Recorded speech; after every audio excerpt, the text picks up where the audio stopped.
And here we go. Welcome to From the Garage. I am your host, Enrique Aledius. And I'm just here to yap and talk for a little bit and just come hang out here in the garage. Hopefully first of many shows. Um but how's everyone doing? It is March 22nd, 2026. It is in the middle of March Madness, which has been pretty crazy. Um, Definitely something I want to get into in a little bit. One of the things that I found about March Madness is that it's one of those events where, of sporting situations where you don't really know what's going on. Sometimes you're not really following basketball, but then once you start watching this stuff, like this shit's unbelievable. The was it Santa Clara against Kentucky ending where it was like two back-to-back threes in a span of like 10 seconds to send it to overtime was just unbelievable. Um, that was a crazy game. That was wild. And that's what you gotta love about sports. You gotta love that it is just the only thing that can, without any context, can rile you up and get you excited just because you come across a really good game and have a really good game between two good teams, and all of a sudden you just become a big basketball fan out of nowhere. But no, that was a pretty crazy game. That was awesome. First I want to get into, as one of the things I do love watching is wrestling, and right now we are on the road to WrestleMania. It's pretty exciting. I think I'm going to be at Mania, and I'm going to be in Las Vegas again this year in Allegiant Stadium. And the matchup I'm definitely looking forward to is Roman versus Punk. I think this so far this storyline between the two of them has been pretty good. I mean, I'm surprised at how good the whole storyline has been because, like, normally you have, I think, a longer buildup between two people like this. I mean, they're such megastars with Punk and Roman, and there is a lot of history there, which I think they did cover in the span of like three promos so far, or two or three promos so far.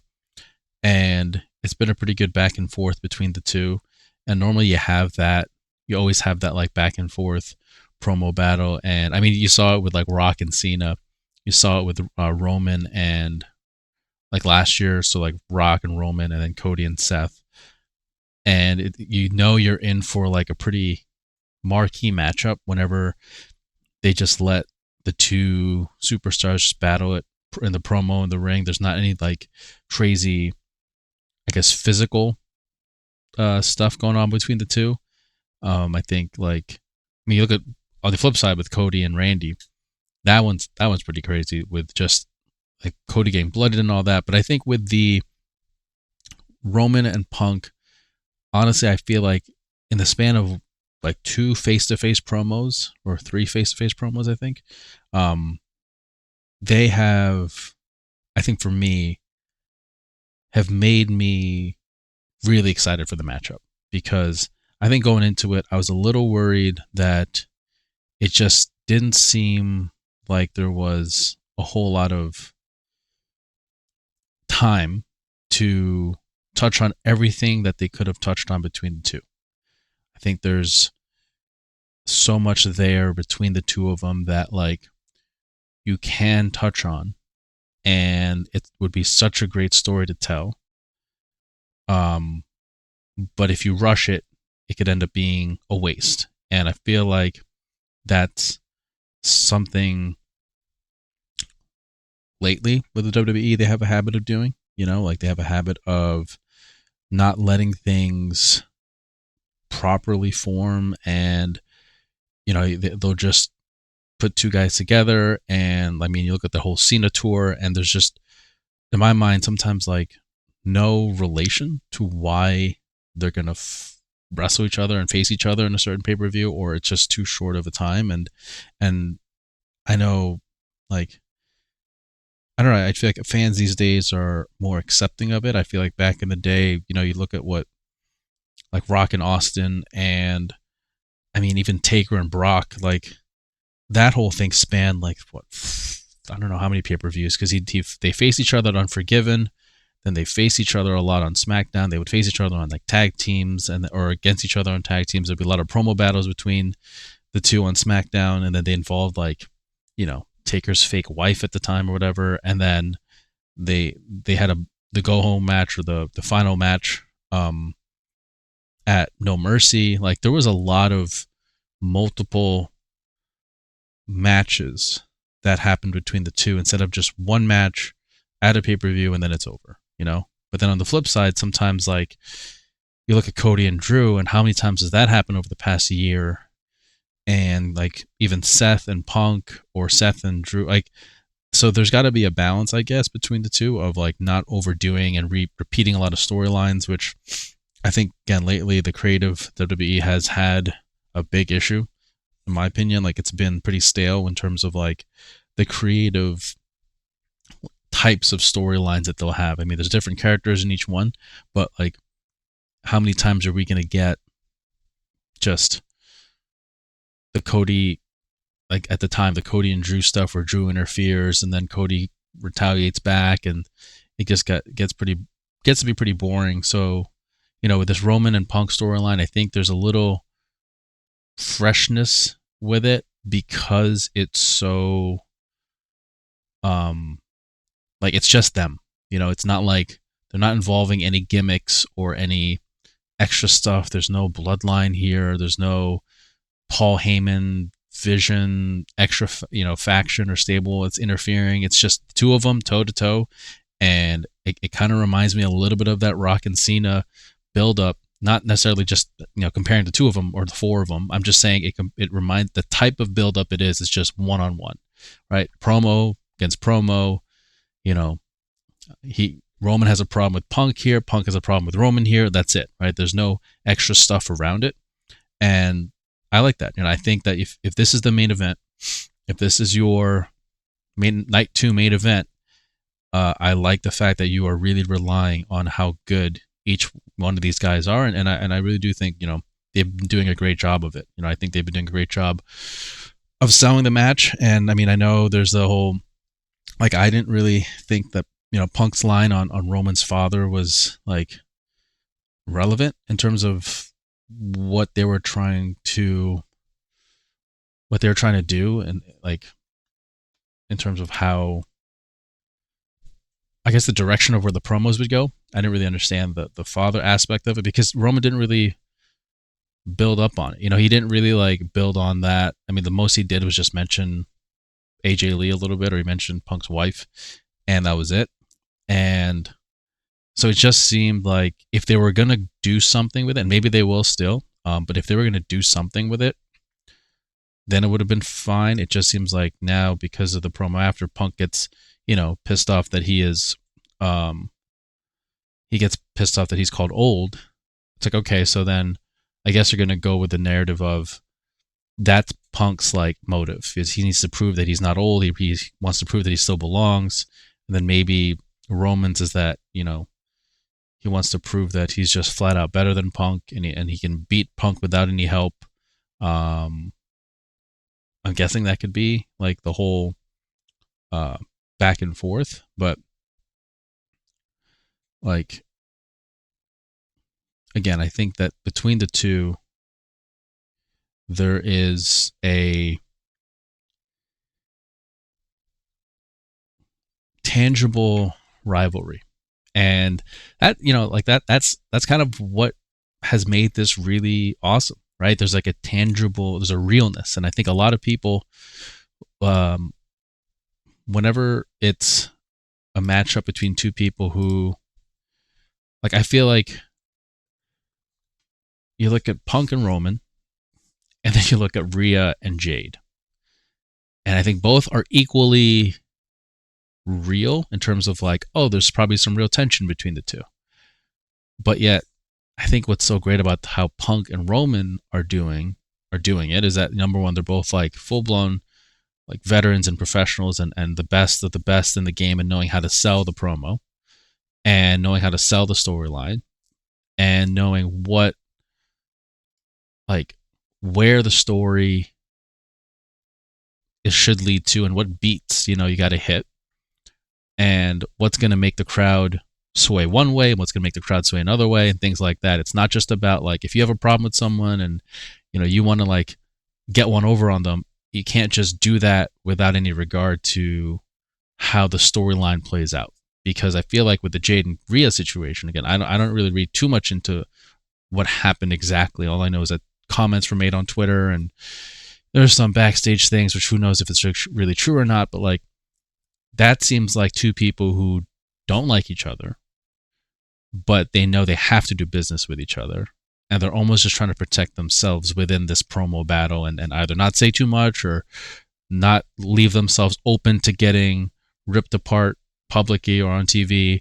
And it creates this, like, thud and dud of a promo sometimes, a promo battle between two compared to Roman and Punk, where it's like two people who knows, maybe they are, they really do get along backstage. Who knows these days? I think they're kind of working it a little bit because I think Roman understands the business, Punk understands the business, and, like, I think Roman's a guy who he is, like, he grew up in the business, right? So in his family and his entire world is this whole business, so he knows how this goes and what things can be said and how to act or not act if you're offended or whatever.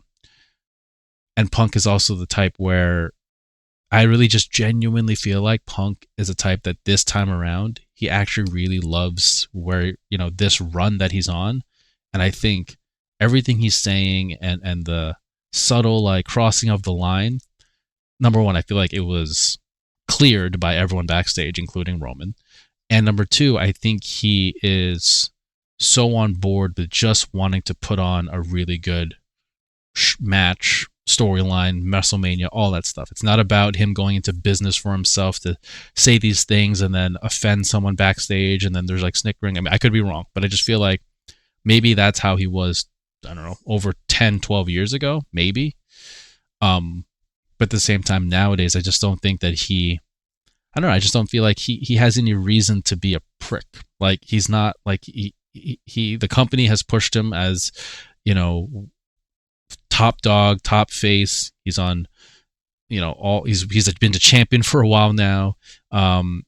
He gets all the really, like, high profile spots and moments. He's not relegated to a mid card. He's doing really well. Like, there's no reason for him to be an agitator in the storyline. So I think, if anything, I think both of them are like, oh, this is awesome. I think both of them are like, people think this is, like, actually real, and people think that, like, I really did cross the line. This is good, and I feel like that's kind of how they both operate because they're both at that high level.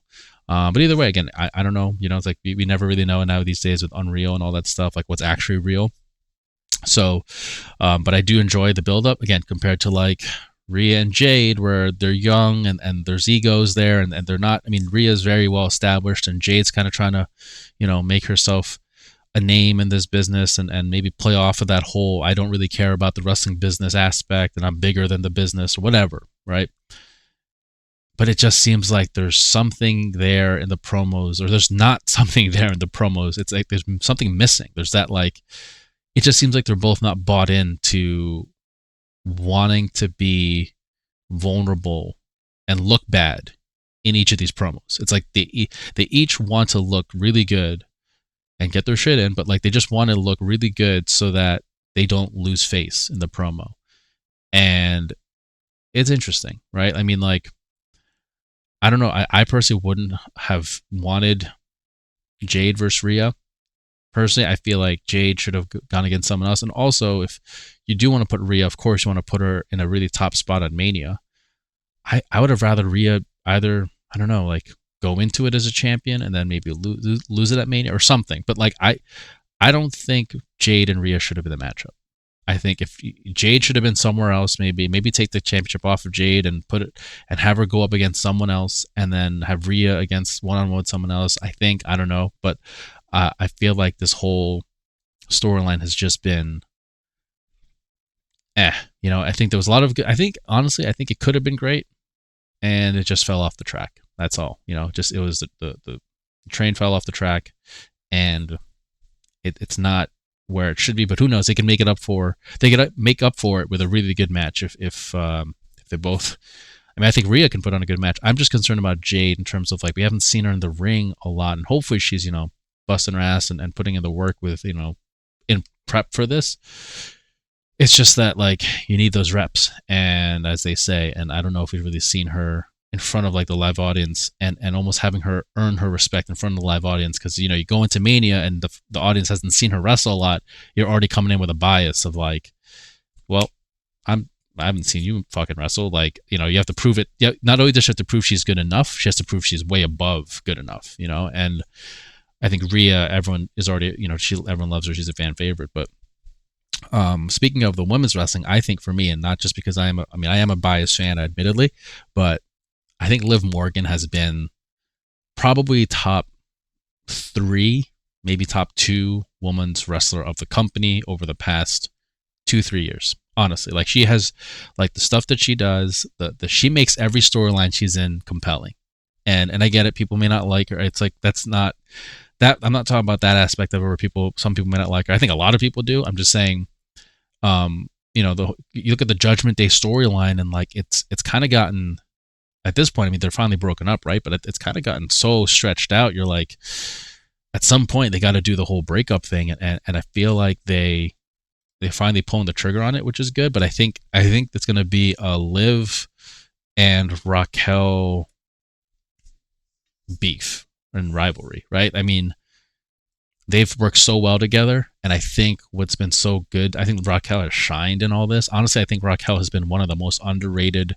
She's the unsung hero right now of a women's division in terms of just carrying her weight, carrying her spot, and elevate. I mean, not just carrying it, actually, like elevating it. I think elevating her own role, because you could easily, someone in her spot, I feel could have easily just been an afterthought, because Liv is the star, and if you can't keep up, you could just end up being all right, well, yeah, she's kind of the second in line, and then you have Roxanne right there, who's incredible.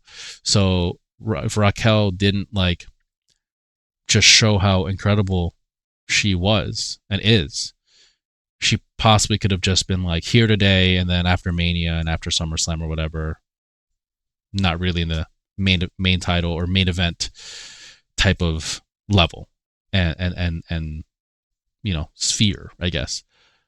But man, and I, especially after watching your interview with Chris Van Vliet, I really root for her to be a top mainstay, because she has that, her father was in the business, and she has that family, or at least that her mind for the business and understanding, that pedigree of she talked about the business with her father. She's grown up watching the business, and I love people who, not to take away from anyone who didn't grow up watching WWE or any wrestling, but I always love it when Liv, she grew up always wanted to be a wrestler, right? Roman grew up in the business.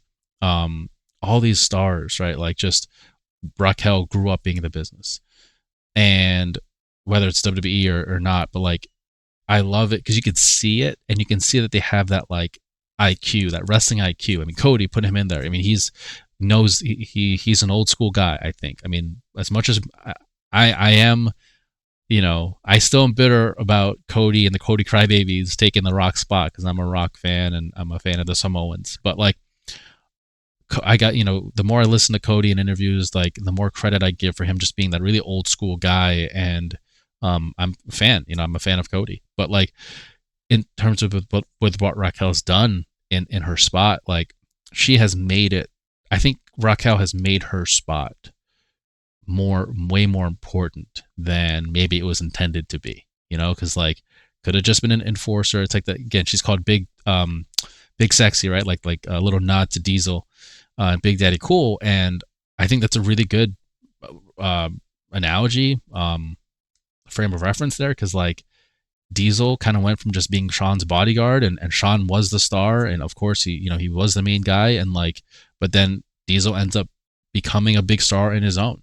And I just kind of love that whenever, people and wrestlers, and especially with everything she's gone through and stuff, and just like, I think she's a really good human, that she kind of like the timing of how she is really, getting a lot better, or like being in a really top spot is awesome. I really think that like it's so cool to see people like that succeed. And again, for me, I've been a big fan of Liv since she was back in the day. So I'm from New Jersey. I'm from the same, I'm from the 201 where she's from, and like, so I've always been a fan of her, rooting for her, even when she was back in the NXT days, because I was like, oh, she's wearing a 201. She was wearing a 201 hat, and so I've been a big fan of Liv for a long time, and like, I think, again, she has been the MVP of the women's division, just because you look at what she's done, just bringing like, it's like she brings like the pop, like she brings essentially like, whether when she's on the show, if it's not Roman or Cody or Punk and Seth story, like that level of storyline, a lot of times the next thing people are looking for is what's happening with Liv in the Judgment Day and Dom, and there are, maybe if not second, but definitely third, on the list of things people are like looking out for, and every time she shows up, like, her segment means a lot. I mean, she fucking showed up and she returned against John Cena, right? And if that doesn't tell you anything about where the company views her, I mean, that's a massive spot to be put in, and she delivered. And I think not only does she do a great job of, like, again, I think she's improved a lot over the years in the ring, and I know people might want to disagree, but I do think that, like, I think when people want to knock her for maybe not being like, I don't know, like a Charlotte Flair-esque in the ring in terms of ring technicality and all that stuff, or like a Sol Ruka, or all these people who's, again, both incredible, but like, I kind of think that's where people miss the point sometimes. Is like, I would much rather watch someone like Liv in her storylines, in her promos, in her ring work, when she's just even outside the ring and she's not in the match, she's like talking shit and she's doing this and she's becoming a character and she's like really doing so much to further the storyline, her character, and just show, and just, she's a star, right? Like, she has improved so much in that, and it's something that a lot of men and women, like, you'll see people, if they're not in the match, if they're not the main person in the promo, they're kind of just like there but not doing much. It's almost like every time she shows up on your screen, you will always remember something about what she did, even in that littlest of segments, right? Whether it's like it's a backstage Judgment Day segment, she may do something, or like she'll have an expression, or she'll have some kind of like tell or hint that might further the story along. I mean, with the whole Finn thing, right? Like, and I think that is such an underrated aspect of what, like, people talk about with anybody. Like, there's always something there. If you're on TV, if you're on TV and you're on screen for however long you are, make the most of it. And I do think Liv always does that, with, especially over the past 3-4 years. I think, like, once she came back, and like years ago, and then she was kind of forced to be like Alana's like lover or whatever, I think, and then she went away a little bit after that.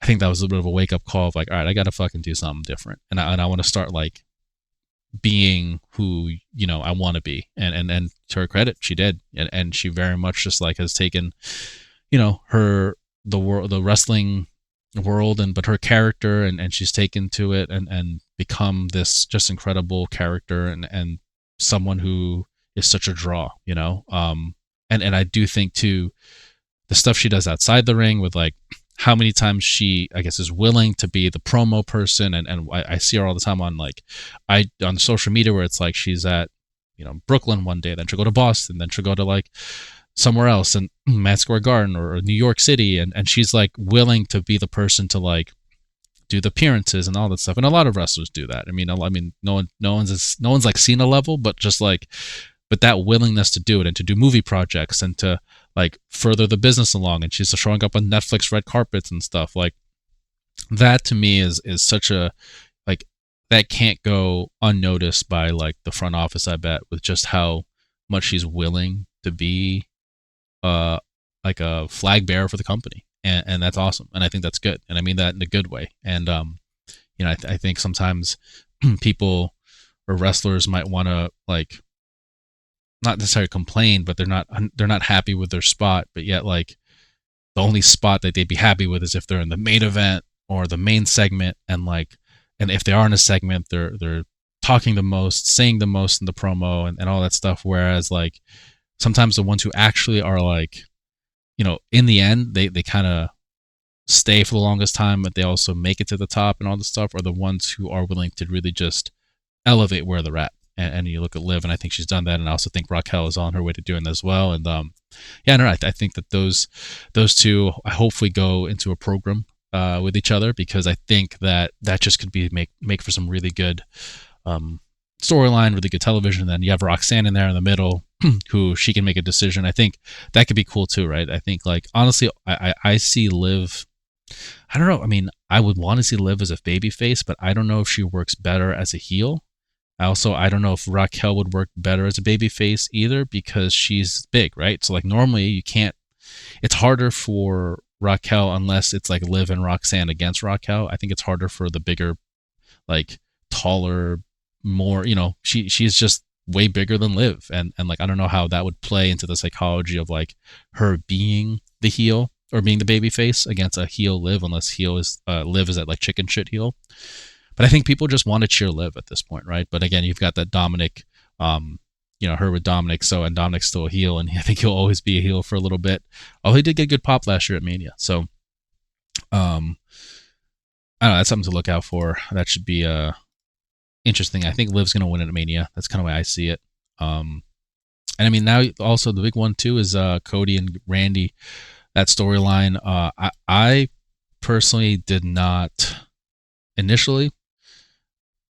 Wasn't the biggest fan of just removing the title from Drew, just because like I feel like Drew deserved the title opportunity at Mania. He deserved to be at Mania as the champion, putting in the work. I mean, Cody's been the champion multiple times now, second time now going into Mania. He's been the main event at Mania for almost like 3 years now, or whatever. And again, like I said earlier, I'm a fan of Cody, but I just think the way this was done to me just seems awkward. And I also feel like what's awkward, has nothing to do with Cody or Randy. I'm just saying what's awkward to me is like how creative and Triple H and all them, or if it is still Triple H, I don't know if he's just kind of signing off on these or if he's coming up with them as well. But like, what's interesting is like people are cheering for Randy.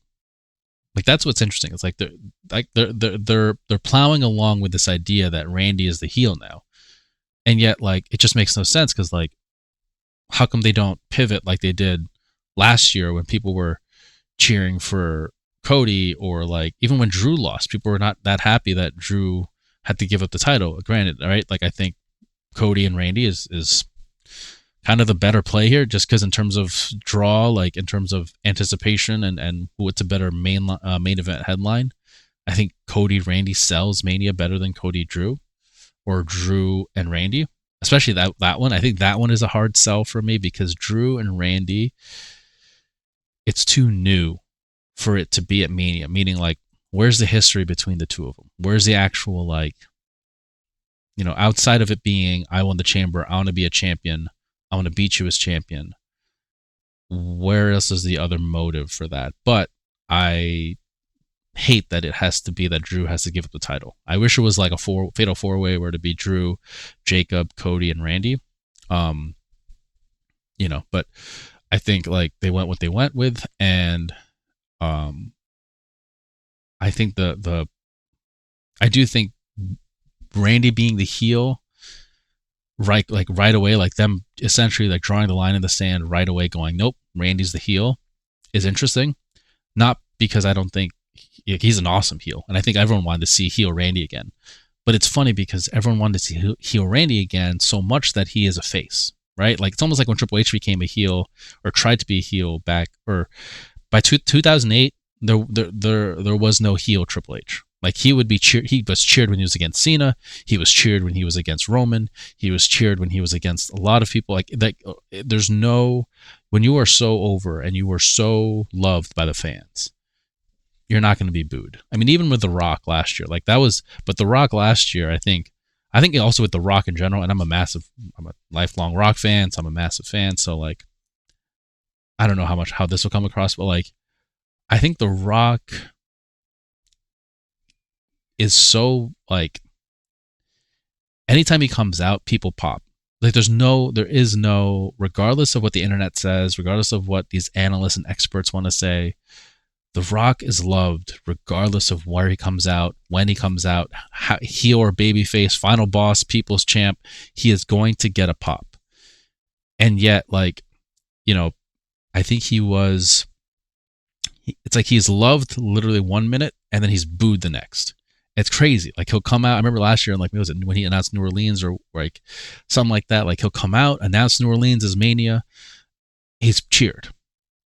Next second, he talks about and he insults them. He's booed, and it's so crazy that he has them in the palm of his hand. I honestly, like, people could say what they want about, you know, the LA Knights, the Sami Zayns or whatever, like even Cody's and Randy, but I don't think there's anyone matches what The Rock brings today, active roster.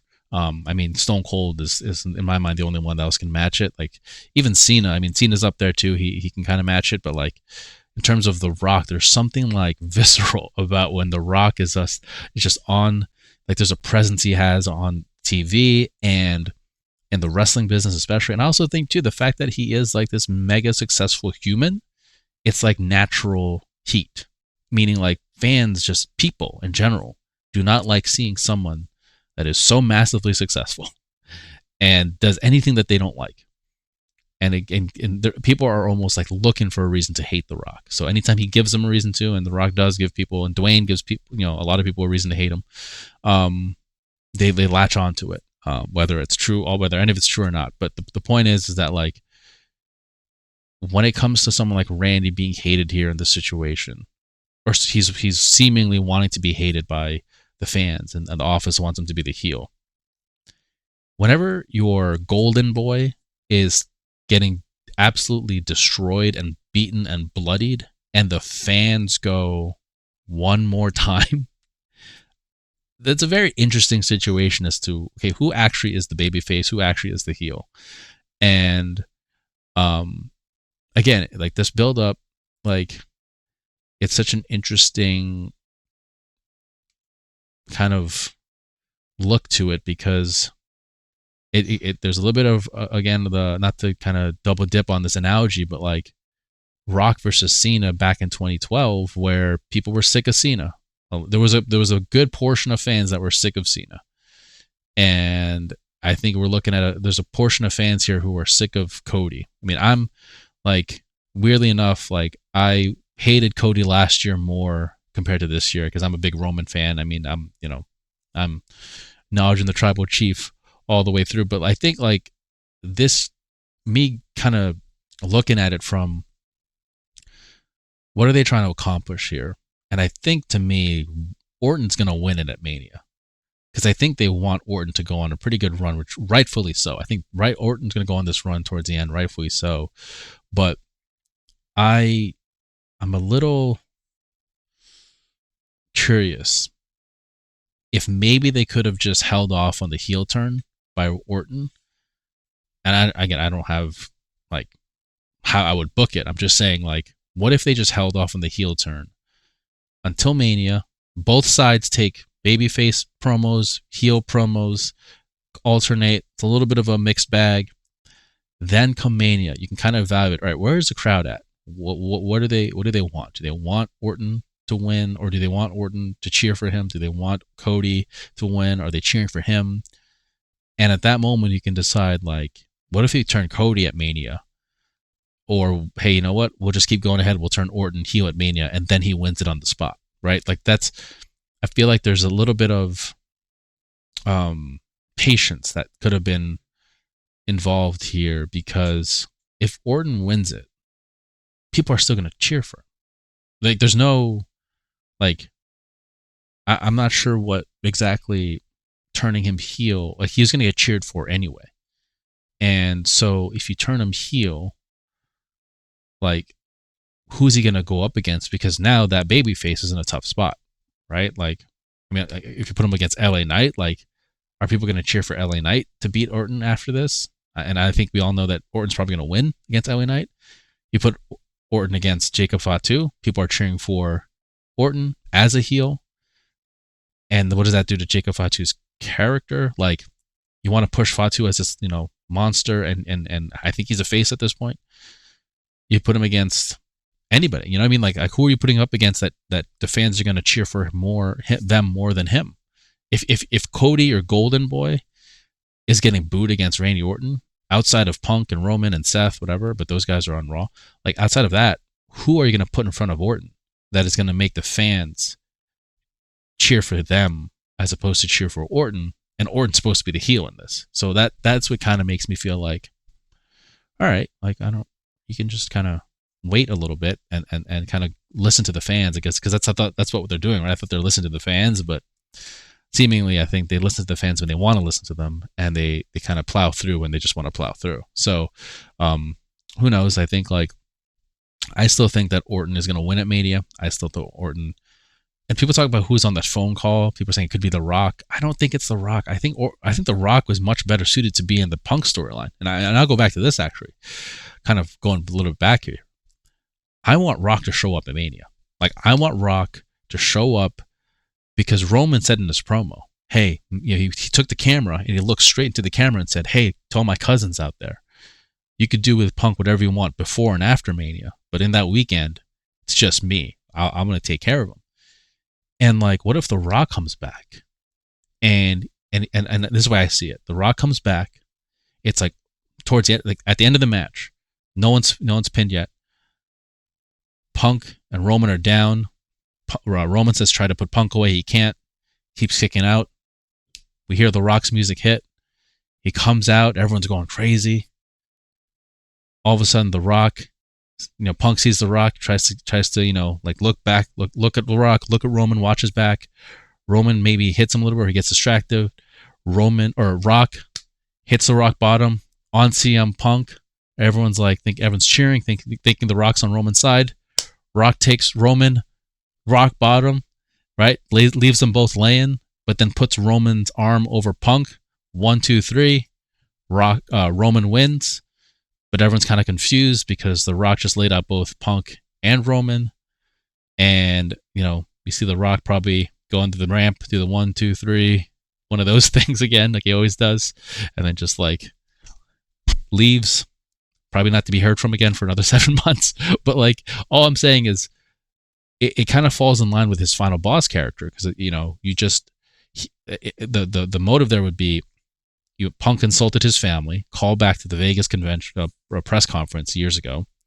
But then also, The Rock came out against Roman, and now that Roman's a face, The Rock might be going to Roman going, hey, dude, you're not, what happened to you? You used to be the tribal chief, you used to be this, you used to be that, now you're not any of that stuff. And he's going to challenge him for the head of the table. I guess, I don't know. But that part of it, I feel like, that's just maybe at this point dream scenario, because who knows if The Rock's, coming back anytime soon or ever to the WWE. I hope he does come back, but that's how if The Rock were to interfere, that's how I would see him interfering. But yeah, I think with the Cody and Roman thing, or Cody and Randy thing, I think the person calling on the phone, in my mind, it just has to be DiBiase, right? I mean, it has to be. It's perfect. It's it's legacy. It's them. It was Cody, Randy, and DiBiase, right? I mean, they had the faction with 3 of them. I mean, that's perfect. I mean, and also imagine if Ted DiBiase just comes back for a little bit, give him a nice little short run. I mean, it just makes too much sense. This is what's annoying though, is that shit like this makes so much sense, but because it makes so much sense, it's almost as if Triple H and creative are no, we can't do that. Because it's almost oh, well, the fans probably thought of it first, so we don't want to do what the fans think. We don't want to do what the fans are happy with seeing. We don't want to make the fans happy. We want the fans to be happy with the ideas we come up with. And I don't know, it just seems way too obvious and perfect. But who knows? I think also Ted DiBiase has gone through some legal stuff, so maybe that's also out of the a no-go, out of the picture, because he can't join WWE. I don't know, but I just think that there's got to be something. There's got to be some payoff there at Mania, and well, There has to be, but who knows? My God, what if it was Travis Scott on the phone? That would be hilarious. That would be absolutely hilarious. In fact, that I'm a little bit more confident in Travis Scott being the guy on the phone with Randy as opposed to Ted DiBiase, which is sad, but that's just the state of how WWE is creatively these days. But yeah, I think like I'm looking forward to it. Definitely looking forward to all of that. All the matches. I think all the matches are pretty good. I think we have a pretty good card. I mean, it's not perfect, but I think more so than last year. I think we're getting storylines that I think what I'm excited about is we're getting stuff that has storyline implications to it. We're getting stuff that has like possibly things where storyline implications will pay off, you know, and as opposed to it's not just matches being kind of like mushed together and, you know, we're not just getting random people going up against each other. We're getting things that will affect what's happening on a week-to-week basis, and also we may get some big moments at Mania, like maybe Raquel will turn on Liv, or Raquel on the Judgment Day will turn on Liv. I do hope Liv wins the title, but I just think that if they're going to do something where Raquel's turning on her, maybe Liv wins it, and then Raquel like hits her, and then raises up the title, and is like, all right, now I want it, but you know, we'll see. We'll see how this goes. But overall, I'm pretty excited for so far this road to WrestleMania. We're not that far away. I mean, we're a couple, 3-4 weeks away, so it should be fun. Should be a fun one. Just a quick segment here. This is the Song of the Week recommendation, and my Song of the Week recommendation. It's not a new song, but it is a pretty good one. I like it's from Mike, formerly Mike Stud, and this one's "Life Got Crazy."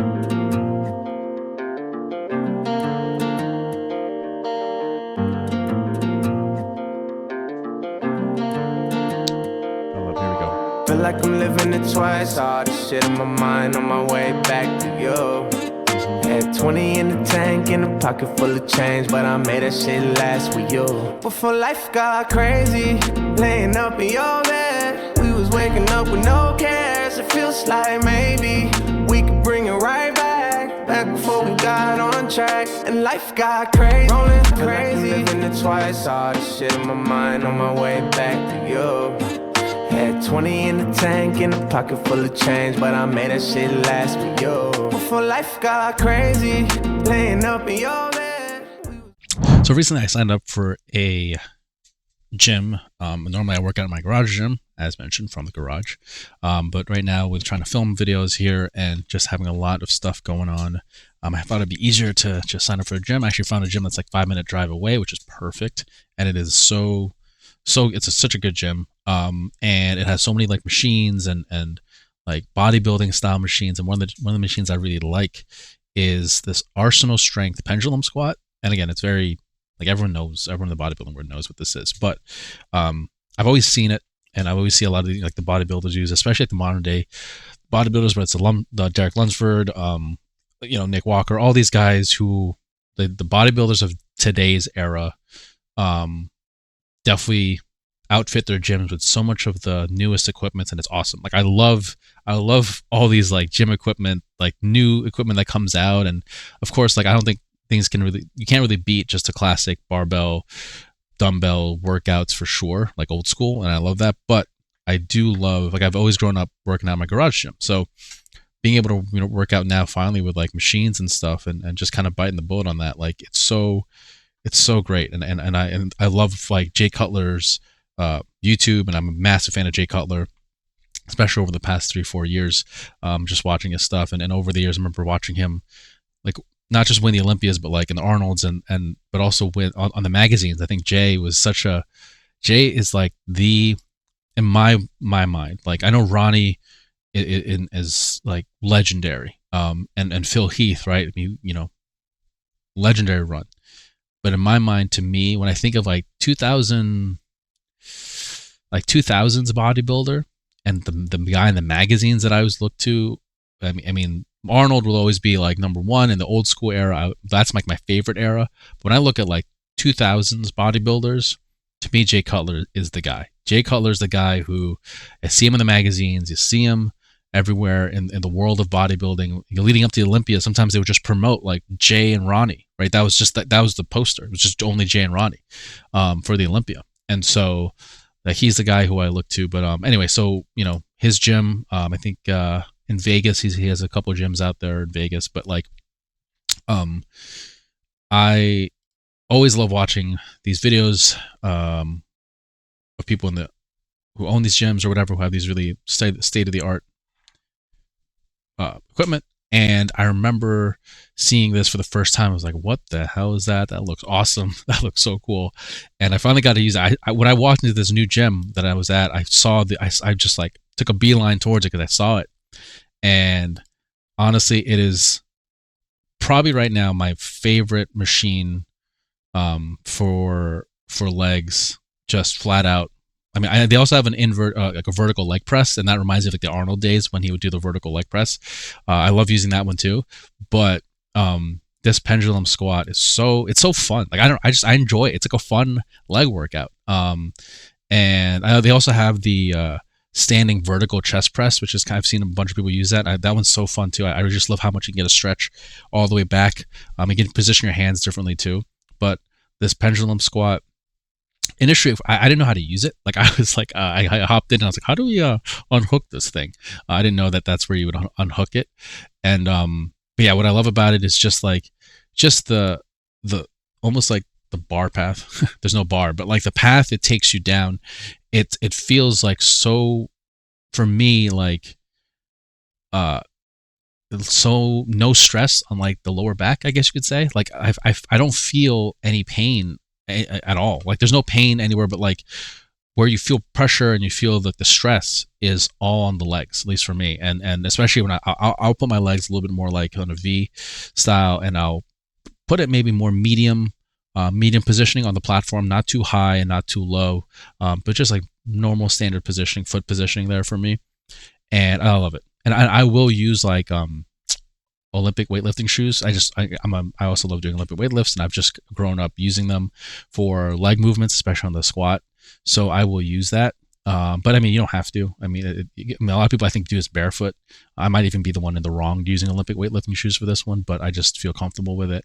But I love it. I love this machine. If you have a chance to go and use this machine, it is incredible. It's awesome, and it looks intimidating, but honestly, I highly recommend using this pendulum squat. Just trying it out, see how you feel, because I think you can get such a great leg workout from it. And you do not have to use that much weight. Sometimes you can just use only the no weight. Just use the machine itself, and to give yourself like a good 10 to 12, 15 rep set, and it'll be pretty good warm up from there. But I love it, and every time I have leg day, I'm actually looking forward to leg day because of this machine. This thing is awesome.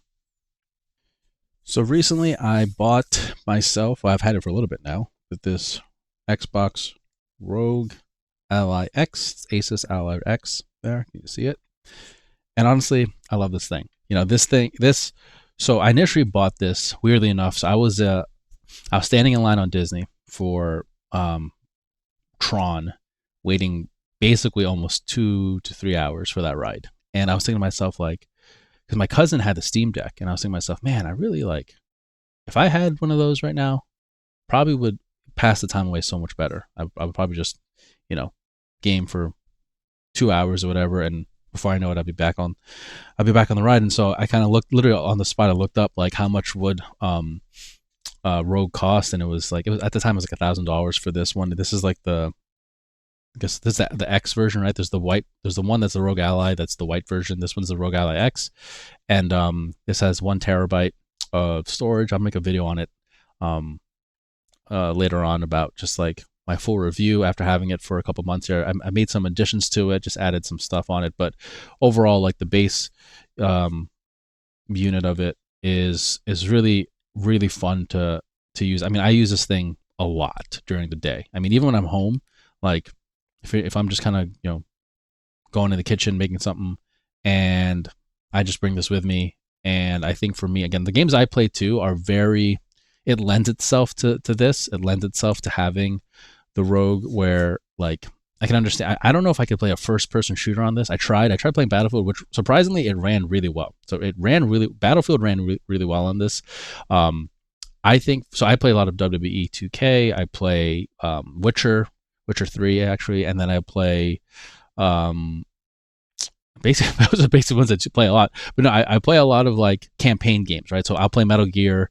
I definitely love playing like Metal Gear, the new Metal Gear, but also Phantom Pain, which is more of a open world game. But so the point is that like the games that I play a lot on here are more third person, right? So if I'm playing like Call of Duty or Battlefield, I'm not a fan of joystick of controller. I've never, I mean, I have played, but ever since I moved to PC with like you playing like, I think I really started playing keyboard and mouse for first person shooters starting with probably Halo back in the day. Once I was able to get on PC, but like really Call of Duty, Modern Warfare, like 2019 or even a little earlier. But like for the most part, like Counter Strike. I mean, I grew up playing Counter Strike, so a little bit. I mean, my brothers played it a lot. I grew up playing a little bit of Counter Strike. Um, so like anytime I play a first person shooter, it just feels so weird. I mean, the last time I really played controller FPS games was like Halo back on the Xbox, like years ago. Um, so I don't really play a lot of first person shooters on this thing, but it does again, it runs really well. And I think for me, it was actually between the Rogue Ally X and Lenovo Legion Go 2. The problem was like I just couldn't find the Legion Go 2 in stock. Like I would even have the app, like I would have the app that would tell me what's in stock, but then once you go to like a Best Buy or like a BH Photo or whatever, or a Walmart, it would just be like sold out literally like the moment, I don't know, like maybe minutes or second, like 30 seconds later. And so I never was able to find it in stock. This one, Best Buy had this in stock, so I was able to get the Rogue Ally X. And honestly, like I think people, outside of the screen, I think to me that's something I still feel like if the next year or whatever, next 2 years when I get another one, I'm gonna go with the Legion Go 2. I'm gonna go with the one that has the bigger screen and the OLED screen, just because that to me that matters to me. Like I'm not, again, I don't play online, I don't play multiplayer games really, so I don't really care about the high FPS rates as much. I really like the bigger screen and the really nice graphics. But when it's this small, the screen's this small, I've heard that like you can't really tell the difference between OLED and not. So I don't know if I'm really missing out on anything. And also too, when I was doing some research online about people comparing the two, I think I found that like people, the frame rates of the Legion Go 2 and the Rogue Ally X were pretty similar. And also, but I think the Rogue Ally was just much more consistent across the board. Like I think when they play tested games, performance wise, there was just a consistent performance, right? I think sometimes like the Legion Go 2 would have like higher performance, but then much lower performance, and much higher performance, much lower. So a little more volatile, but like Rogue Ally X was just consistently at like a certain, I think it was like consistent at 59 FPS for a lot of the games like Cyberpunk and Arc Raiders and things like that. But so I'm happy with it. Honestly, I'm happy with it, and I use it so much. And what's funny about this too for me is that like ironically everyone like hates the whole Windows aspect of it, and they're waiting for the Steam OS to come out on this thing in June, I think, and also Legion Go. I think there's a Steam OS version to come out. And for me, like a big part of why I got this is for its Windows capability. Like I also use a lot of the I use it for Windows. I use it for because I'd be able to do some productivity stuff like for work. Like I use Windows a lot. I'll use the Excel. I mean, I don't really use Excel on here, but I'm saying to browse the internet and go do some work on the go. And I bought myself just like a portable keyboard and thing like that. So I love having Windows on it. I know it's controversial. Everyone hates Windows on it, but I love having Windows on it. I think the joystick, and I've set up my kind of triggers and buttons here to kind of be personal to how I want to use it, especially when there's like the game mode and there's the desktop mode or whatever. I customize it, and I think that's what I also recommend is like for ease of access, like to do what works for you the best. And so I love it. I mean, it has been I've become a PC handheld guy after my experience with this one, and I'm only gonna probably over the years just get more of them, and I think like I'm only becoming a bigger fan of them. Um, I think for me the biggest thing is being able to play games in the go. I grew up being both. I grew up being a PlayStation guy for a long time, and then now recently I've become an Xbox. I mean, since like 2008, I've always been Xbox. But like for me, right now I both also have a PS5 and an Xbox. Although my Xbox just died on me, so I'm kind of using my PC and this Rogue for my Xbox stuff. But like the biggest thing for me is like the ability to just pick up where you left off with your games from Steam. It's so seamless, right? It's so seamless to go from whether it's Game Pass or Steam or uh, Galaxy or Epic Games, whatever game manager you use. Um, it's so seamless to just kind of go from your PC to this thing and then pick back up when you go home back to your PC. So I mean, I love it, and I feel like this is going to be a new wave of devices that come out, and I think it's going to be one of those new things that every company's going to take a stab at it. I don't think every company's going to be that great at it, though. I think, um, Lenovo and Asus and the Xbox Asus Rogue Allies. I think those are the leading. I mean, actually, MSI Claw has a good one, and then there's the I think it's called One X something, One X Fly. I have to look up, double check myself on that one, but there's those ones are also pretty cool too. I just think that like there's got to be a balance between what do you want it for, right? Because if you're just going for, and I'm a performance and graphics guy, so like I will sacrifice battery life for a really powerful device. But when it comes to this thing, I definitely, going into it, knew that I was going to buy the thing that would help me have longer sessions as opposed to just like the 2K OLED screen and all that stuff. Like it's cool, but I'm not trying to replace my laptops or my desktop gaming rigs, right? All I'm trying to do is when I'm on the go, I want something that just looks pretty, decent or a little above decent, like really good to game on, but at the same time, I want to be able to, not have it die on me after 30 minutes, because I tried doing the whole mobile gaming thing. I'm not into it. I don't like any of the mobile games on your iPhone or an iPad or whatever. It just doesn't feel like good enough for me. So I wanted something that I actually do play, the games that I do play, and honestly, I love this thing. So cannot highly recommend this enough. I love everything about the Rogue Ally X, and honestly, if you're between this or Legion Go 2, I don't think you could go wrong. I really don't. I just think that like they're both of these devices, from everything I've researched, I would have been really happy if I had the Legion Go 2. The screen looks incredible.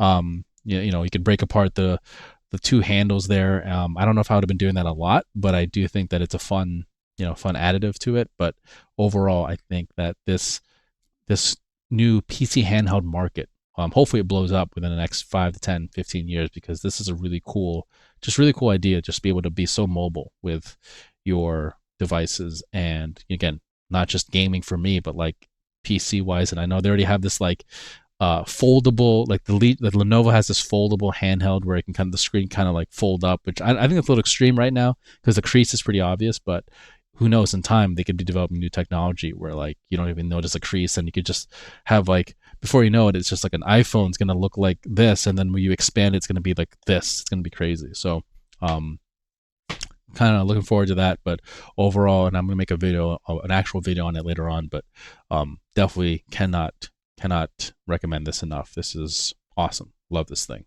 All right, just going to dive a little bit now into some Devils talk, even though they are out of the playoffs pretty much. I mean, they're still in it, kind of have a chance, but not really. Recently went to the game though in Madison Square Garden, and Devils play the Rangers there. Every year my mom's able to get tickets, and we were able to get really cool like club lounge seats and all that stuff, and it was fun. It was a fun experience. Got to go there early, have dinner, and I enjoyed the hell out of it. I think it was funny because like the lounge we normally go to is like this. It usually is like the Chase Lounge or something, so it's like all blue and all that stuff. But they changed it to the Verizon Lounge, and it's all red. And I was like, oh, it kind of looks more like a Devils Lounge than a Rangers Lounge. But overall, it was so fun. I really always enjoyed going to that, going there and watching the Devils kick their ass. But watching the game, man, it was so cool to see Jack Hughes and the rest of the team just that up close. But like, you could easily just see like they are just playing at a really high level right now, and it's so fun and exciting to watch. I think just the overall season has not been going, how we wanted it to, and didn't go well. And that's tough because we ran into a lot of injuries and things like that. But I think when we're talking about just like where they're at right now and just how well Jack is playing, and I think that, that Olympic goal and that whole Olympic thing, like, I think gave him so much confidence in him as a player, him as a person, and also all the other guys too, right? The ones who did play in the tournament, but like even though they didn't win gold, it's like the guys who played in the tournament got such a strong level of confidence of like what it, almost like a reminder of like what it takes to have a winning culture and winning, kind of a winning team, a winning locker room, and having that poise. And I think a lot of times now, like when we're down 1 goal, 2 goals, like it sucks. It's a bummer that we let in early goals, but like I don't think there's a whole lot of panic. I think even that last game from the time I'm recording this against Detroit, they they played a really good game. They fell down early, but like they went down early in the game, but like I didn't think they quit at all. I think it was a very close game to the end. I thought that they probably deserved a bit of a just at least 1 point there for how well they played effort wise. And I don't know, I like just how majority of the team is playing right now. I still think in the off season I want to see more, I guess, bigger names get dealt, I guess, just so that we get something back in return that helps become a bit of a much better team next year and a bit of a different look, especially on like the back end. I think like defense wise, I just think we just need more solid stay at home defensemen and solid, just foundational defensive guys we can really count on back there. And because look, Luke is, in my opinion, Luke's going to be really great. He's still just young. I think he still has just 2 to 3 more years of just like developing, and he'll really be a really solid, incredible defenseman. His skating ability is awesome, and again, also I think guys this year are also battling injuries and things like that. So, that's something that I think we can always improve on, and it's tough. We have a lot of no trade clause guys, and yeah, that's going to be hard to kind of just convince them to be able to move unless they have a much better opportunity elsewhere. But overall, I think our team has shown that like if they play, at their best and they play with pace and they play with a sense of confidence, they can really, really be just a strong team. And I don't think our season is indicative of like the talent level or the skill level of where the Devils are at. I think that the season is definitely, or the record is definitely a show of just, man, how much like injuries we ran into this season. We ran into a cold streak. We ran into a streak where people were not playing well. And, overall, look at the goaltending too. Like goaltending right now lately has been really good, honestly. Like I was very critical of Markstrom early on when he was kind of struggling. And even now, like, there's might be some goals that I wish he had, but like he's making really great saves. Jake Allen is making incredible saves too. Like it's overall our team, I think, is just they're playing with a lot of heart for a team that basically is out of the playoffs, and that's a pretty encouraging sign to see, just in terms of knowing you got guys in there who are playing still hard and playing with a sense of purpose, knowing that chances are pretty slim that we're gonna make the playoffs, but we'll see. Overall, it was a fun experience. I definitely enjoyed the game. I really thought that up close you got to just watch just how much they battled in that game. The Devils did against the Rangers. I really liked what Griciuk. Man, that was incredible. He played an incredible game there, in against the Rangers. And overall, just like seeing how well like Jack just like skates with the puck, and he like it's like it's nothing. He has a puck on a string. He is skating around, moving around, and just finding guys open and passing guys open where he creates his opportunities for people to be open, and they just bury it, right? So again, fun experience and a good time over there. Thanks so much for watching the video. If you enjoyed it, please hit the like button and be sure to subscribe for more videos on my channel. Catch you guys later.